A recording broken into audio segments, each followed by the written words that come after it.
Hello दोस्तों, नमस्कार। पीके मौज मस्ती चैनल पर आप लोगों को स्वागत है। सुबह-सुबह का गुड मॉर्निंग सबको, जितने भी भाई-बहन इस चैनल से जुड़े हुए हैं, सबको मेरे ओर से हार्दिक-हार्दिक शुभकामनाएँ। आपका दिन शुभ रहे। दोस्तों, आज मैं आप लोगों को वही सीरियली बाय सीरियली 60 तक जो क्वेश्चन हिस्ट्री ऑनर्स का या हिस्ट्री का जो पेपर जो है, आप लोगों को 60 क्वेश्चन का जो है प्रोवाइड करवा दिया था। तो वही सीरियली नंबर से 71 का जो है 61 का जो है अभी आज से प्रोवाइड कराऊँगा। तो चलिए समय बर्बाद ना करते हुए, नया भी स्टूडेंट जो भी इस चैनल पे आए हुए हैं, तो प्लीज़ इस चैनल को आप लोग सब्सक्राइब कर लीजिएगा और इस चैनल से जुड़ जाइए। आपको फ्री में पीडीएफ प्राप्त होगा और मटेरियल प्राप्त होगा फ्री में। किसी को ₹1 नहीं देना है, और वो भी अच्छा खासा जो है ना, आप लोगों को क्वेश्चन मैं प्रोवाइड करवा रहा हूँ। चलिए, जो भी नया स्टूडेंट आए हुए हैं, चैनल को सब्सक्राइब कर लीजिएगा और सब्सक्राइब करके बेल आइकन घंटी ज़रूर दबा दीजिएगा। अपने दोस्तों के पास ज़रूर से ज़रूर शेयर कीजिएगा। तो चलिए, समय बर्बाद ना करते सीधा क्वेश्चन की ओर चलते हैं। तो आज का पहला क्वेश्चन है, देख लीजिए। निम्नलिखित में से गायत्री मंत्र किसे समर्पित है? तो इसका सही आंसर हो जाएगा ऑप्शन नंबर, दोस्तों ऑप्शन नंबर हो जाएगा सी, सावित्री को। गायत्री मंत्र की रचना विश्वामित्र ने की थी। विश्वामित्र ने की थी। यह मंत्र सावित्री को समर्पित है। यह मंत्र जो है, सावित्री जो है, उसको जो है ना बहुत पसंदीदा मंत्र है। ये समर्पित है। गायत्री मंत्र ऋग्वेद का मंत्र है, यानी ऋग्वेद जो था उसी का जो मिलता जुलता जो है एक मंत्र था। चलिए नेक्स्ट क्वेश्चन को चलते हैं। नेक्स्ट क्वेश्चन ये देख लीजिए। निम्नलिखित में से किस महिला द्वारा वैदिक मंत्रों की रचना की गई है? तो पहला इसका सही आंसर हो जाएगा ऑप्शन नंबर डी, अपला। वैदिक कालीन समाज में लड़कियों को शिक्षा के समान अवसर थे। इसमें से लोपामुद्रा, अपला, सांची, पलोमी और घोषा ने कुछ वैदिक मंत्रों की रचना की थी। चलिए नेक्स्ट क्वेश्चन को देखते हैं। ब्राह्मण राजा और आश्रित है एवं उसके पर्श के नीचे की ओर पीठासीन है, परंतु वह राजा के श्रेष्ठ है। यह उल्लेख निम्नलिखित में से किस एक में है? किस एक में है? तो इसका सही आंसर हो जाएगा ऑप्शन नंबर एतरे ब्राह्मण। एतरे ब्राह्मण में राजा के लिए कहा गया कि ब्राह्मण जीविका चाहने वाला और दान चाहने वाला और दान लेने वाला है, लेकिन राजा जब भी चाहे तब उसे हटा सकता है। यानी राजा के अंदर में जो है ना सब कुछ होता था। ब्राह्मण वेश, ब्राह्मण ये सब के जो है ना वो सब राजा के अंदर में होता था। अगर राजा चाहता तो ब्राह्मण को हटा सकता है। अगर राजा चाहेगा कि दान दक्षिणा मत लो, भिक्षा अर्चन मत करो, तो वो नहीं कर सकता था, क्योंकि वो राजा के अनुसार ही चलते थे वो लोग। तो चलिए नेक्स्ट क्वेश्चन की ओर चलते हैं। उत्तर वैदिक पाठों में संबंधित पुरातत्विक संस्कृति है। तो इसका सही आंसर हो जाएगा ऑप्शन नंबर गेरोवेनी मिद्रभांड। ऑप्शन नंबर इसका हो जाएगा दोस्तों पहला। तो उत्तर व्याख्या सुन लीजिए। उत्तर वैदिक काल में लाल मिद्रभांड सबसे अधिक प्रचलित थे, परंतु चरित्र धूसर मृतभाव का इस युग में विशिष्ट भांड थे। चलिए नेक्स्ट क्वेश्चन को चलते हैं। नेक्स्ट क्वेश्चन ये देख लीजिए। किस बौद्धिक सभा में संघ अस्थावीरवादी तथा महासंविद जैसे दो भागों में छूट गया? तो इसका सही आंसर हो जाएगा ऑप्शन नंबर बी, द्वितीय धर्म सभा में। द्वितीय बौद्ध धर्म सभा का आयोजन कालाशोक के शासनकाल में वैशाली में हुआ था। यानी वैशाली जो बिहार में पड़ता है दोस्तों, वैशाली जो बिहार में पड़ता है वही कालाशोक के शासनकाल में। उस समय जो है ना कालाशोक का शासन चल रहा था। तो कालाशोक के शासन में जो वैशाली में हुआ था, इसी सभा में बौद्ध संघ अस्थावीर और महासंधित जैसे दो भागों में बट गए। चलिए नेक्स्ट क्वेश्चन की ओर चलते हैं। नेक्स्ट क्वेश्चन ये देख लीजिए। विश्वामित्र ने सुदास के विरुद्ध 10 राजाओं का राजमंडल संगठित किया। तो सुदास ने, देखिए इसका आंसर हो जाएगा ऑप्शन नंबर ये। अब व्याख्या सुन लीजिए इसका। सुदास ने विशिष्ट को प्रोत्साहित के रूप में अधिमान्य किया। तो इसका सही आंसर हो जाएगा ऑप्शन नंबर ए, कथन ए कारण आर दोनों सही है, लेकिन आर एक व्याख्या स्पष्टीकरण नहीं है। ये जो है गलत है। उसके बाद है कथन ये सही है किंतु आर गलत है। ये भी जो है गलत है। इसके बाद है कथन ये गलत है किंतु आर सही है, ये भी गलत है। कथन ये और आर दोनों सही, इसका आंसर हो जाएगा ऑप्शन नंबर ए जी। ये जो दोनों जो है ना, ये जो लाइन लिखा हुआ दोनों, ये दोनों लाइन सही है। विश्वामित्र था, विश्वामित्र ने सुदास के विरुद्ध 10 राजाओं का राजमंडल संगठित किया, सही बात है। 10 राजाओं का जो है उसने पराजित कर दिया था।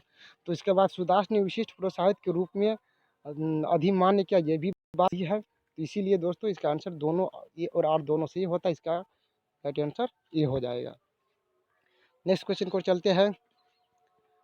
परोसनी नदी के तट पर हुआ इन 10 राजाओं का संघ विश्वामित्र ने बनाया, जो राजा सुदास वरिष्ठ को अपने प्रोत्साहित के लिए विरोध किया था। देखिए उसका भी व्याख्या है। चलिए अब देखिए 67 नंबर का 67 नंबर का क्वेश्चन। निम्नलिखित प्रधान मूल ग्रंथों में से कौन सा एक त्रिवेद से संबंधित है? तो इसका आंसर हो जाएगा ऑप्शन नंबर होगा ऐतरेय ब्राह्मण। ऐतरेय ब्राह्मण अब क्या था? त्रिवेद में ऐतरेय ब्राह्मण मूल ग्रंथ ऐतरेय एवं कौशितकी है। यजुर्वेद का ब्राह्मण मूल ग्रंथ शतपथ है। सामवेद का मूल ग्रंथ पंचविंश और जैमिनीय तथा अर्थवेद का मूल ग्रंथ गोपथ है। चलिए नेक्स्ट क्वेश्चन को चलते हैं। नेक्स्ट क्वेश्चन ये देख लीजिए। निम्नलिखित में से किसके वैदिक साहित्य में प्रजापति को रूप में वर्णन किया गया है? इसका सही आंसर हो जाएगा ऑप्शन नंबर ए वराह। भौतिक प्राणियों में स्वामी प्रजापति के सामने पहले से सब देवता महत्वहीन हो गए। ईश्वर के अवतारवाद के सिद्धांत में प्रजापति की कहानी से पता चलता है कि प्रजापति के रूप में वराह का वर्णन है। चलिए नेक्स्ट क्वेश्चन को चलते हैं। वैदिक शब्द रीत का आशय है। वैदिक शब्द रीत का आशय है, इसका सही आंसर हो जाएगा ऑप्शन नंबर बी नैतिक नियम का। नैतिक नियम का जो है वैदिक शब्द रीत का आशय है। चलिए अब व्याख्या सुन लीजिए। वैदिक ग्रंथों में रीत शब्द की व्याख्या सृष्टि के नियमितता तथा भौतिक एवं नैतिक व्यवस्था आदि रूप में है। कृष्ण एवं शुक्ल के रूप में ज्ञात 2 स्मरण मिलते हैं। तो नेक्स्ट क्वेश्चन है, कृष्ण एवं शुक्ल के रूप में ज्ञान 2 स्मरण संस्कार मिलते हैं। तो पहला होगा इसका आंसर दोस्तों केवल आयुर्वेद में जो है मिलता है, आयुर्वेद में मिलता है। तो व्याख्या सुन लीजिए इसका। आयुर्वेद में मंत्र का उच्चारण करने वाला प्रोत्साहित अर्थवेद कहलाता है। इसके 2 भागों है, शुक्ल आयुर्वेद एवं कृष्ण आयुर्वेद। आयुर्वेद की रचना गद्य और पद दोनों में की गई है, शुक्ल पक्ष और कृष्ण पक्ष। चलिए नेक्स्ट क्वेश्चन को चलते हैं। निम्नलिखित में से कौन सा एक कथन ऋग्वेद में स्त्रियों के विषय में सही नहीं है? इसका सही आंसर हो जाएगा option number B. Option number B जो है आपको सही आंसर हो जाएगा। वे युद्ध में सक्रिय भाग लेते थे। चलिए वैदिक काल में स्त्रियों के सामाजिक व राजनीतिक सभा का सम्मेलनों में भाग लेती थी, लेकिन युद्ध में भाग नहीं लेती थी। वैदिक काल में क्या था, स्त्रियाँ जो है ना सामाजिक एवं राजनीतिक सभा में, राजनीतिक और जो सामाजिक कोई भी कार्य होता था तो उसमें जो है स्त्रियाँ भाग लेती थी, लेकिन युद्ध में जो है ना भाग नहीं लेती। कौन सा काल में? तो ये वैदिक काल में। चलिए नेक्स्ट क्वेश्चन को चलते हैं।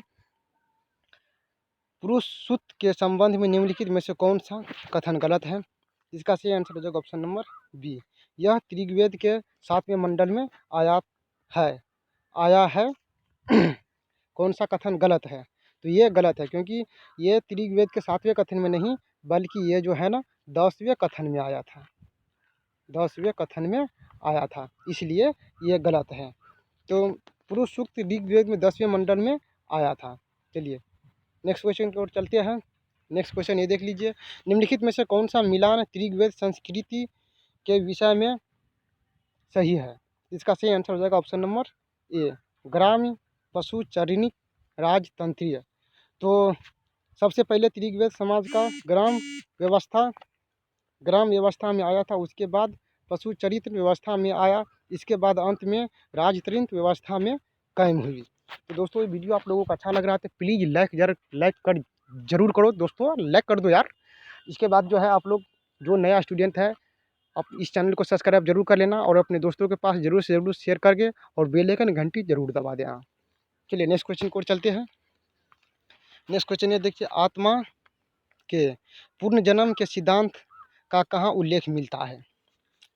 इसका सही आंसर हो जाएगा option number D, Brihadaranyaka Upanishad. Brihadaranyaka Upanishad. अब देखिए, पुण्य जन्म के सिद्धांत का प्रथम बार उल्लेख बृहदारण्यक उपनिषद में मिलता है। निम्नलिखित में से किस पशुपत मत का प्रवर्तक माना जाता है? इसका सही आंसर हो जाएगा ऑप्शन नंबर डी, कलुलिस। कलुलिस पशुपत मत का प्रवर्तक कलुलिस को माना जाता है। यह से धर्म का सबसे प्राचीन संप्रदाय है। इसमें कुलुसिक के शिव का अवतार माना जाता है। इसके बाद मैं कवि हूँ, मेरे पिता वेद हैं और मेरी माता आटा पीसती है, यह अवतार कहाँ का है? देखिए क्या कह रहा है क्वेश्चन, थोड़ा समझिए दोस्तों। कह रहा है कि मैं कवि हूँ, मेरे पिता वेद है और मेरी माता आटा पीसती है, यह कथन कहाँ का है? दोस्तों फटाफट कमेंट कीजिए और वीडियो अगर अच्छा लग रहा है तो प्लीज़ लाइक जरूर करना, सब्सक्राइब करके बेल आइकन घंटी जरूर दबा देना, अपने दोस्तों के पास जरूर से जरूर शेयर करना दोस्तों। चलिए इसका सही आंसर हो जाएगा ऑप्शन नंबर बी, ऋग्वेद का है ये। ऋग्वेद काल में व्यवसाय अनुवांशिक नहीं थे। ऋग्वेद समाज का एक धर्म प्रधान समाज था, जाति व्यवस्था इस काल में नहीं था। चलिए नेक्स्ट क्वेश्चन को चलते हैं। वैदिक देवता इंद्र के विषय में कौन सी बात असत्य है? तो इसका सही आंसर हो जाएगा option number B. Option number इसका सही आंसर हो जाएगा ऑप्शन नंबर बी, वह ऋतु का धारक था। वह ऋतु का धारक, इंद्र जो है ऋतु का धारक था। तो ऋग्वेद में इंद्र को नहीं बल्कि वरुण को ऋतु का नियामक माना जाता था। तो चलिए नेक्स्ट क्वेश्चन को चलते हैं। नेक्स्ट क्वेश्चन ये देख लीजिए, दशराज युद्ध का विजेता सुदास किस जन के संबंध थे? यानी दशराज युद्ध का विजेता सुदास किस जन के संबंध थे? इसका सही आंसर हो जाएगा ऑप्शन नंबर सी, भारत का राजा दशराज युद्ध का वर्णन ऋग्वेद में मिलता है, जिसमें दास जन के स्वामी सुदास ने रावी नदी पर एक भीषण युद्ध में 10 राजाओं के संघ को परास्त किया। इस भरत जन के नाम से आगे जाकर देश का नाम भारत पड़ा। अब दोस्तों अगर कोई पूछ दे आप लोगों से कि भारत देश, अपना इंडिया का नाम जो भारत है, भारत देश क्यों पड़ा, तो आप लोग क्या कहेंगे? तो इसका जो है ना सही नोट्स आप लोग बना लीजिए कि आप लोगों को जो है ना दिमाग में आते रहे।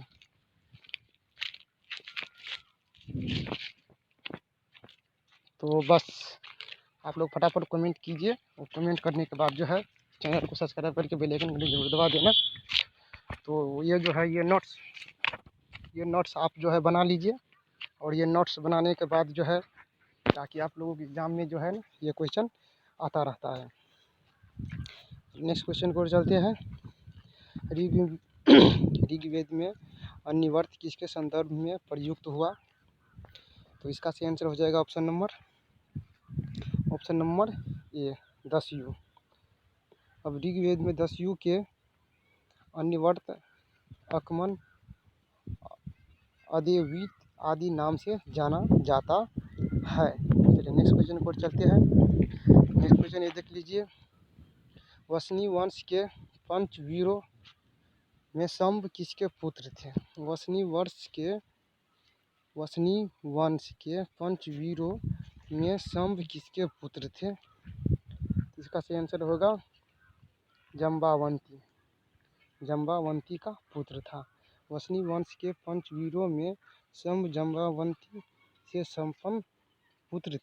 उत्पन्न पुत्र थे। किसका? वंशी वंश का। चलिए सत्वत विधि शब्द का तात्पर्य है, सत्वत विधि शब्द का तात्पर्य है। इसका सही आंसर हो जाएगा ऑप्शन नंबर ए, भागवत अनुष्ठान। सत्वत विधि मुख्य रूप से भागवत धर्म का अनुष्ठान है। परंपरा के अनुसार भागवत धर्म के प्रवर्तक कृष्ण थे। तो चलिए आज के लिए इतना ही। आप लोगों को वीडियो अच्छा लगे तो प्लीज़ लाइक ज़रूर करना, सब्सक्राइब करके बेल आइकन घंटी ज़रूर दबा देना और अपने दोस्तों के पास ज़रूर से ज़रूर शेयर करना, ताकि आपका दोस्त छूट न जाए। और सब्सक्राइब जब कर देंगे आप, तो आप लोगों को सबसे पहले मेरे वीडियो का नोटिफिकेशन जाएगा, और नोटिफिकेशन जाने के बाद सबसे पहले आप उस वीडियो का आनंद ले सकेंगे और अच्छा नोट्स बना सकेंगे। तो बस आज के लिए इतना ही, कल फिर मिलेंगे। Okay, bye.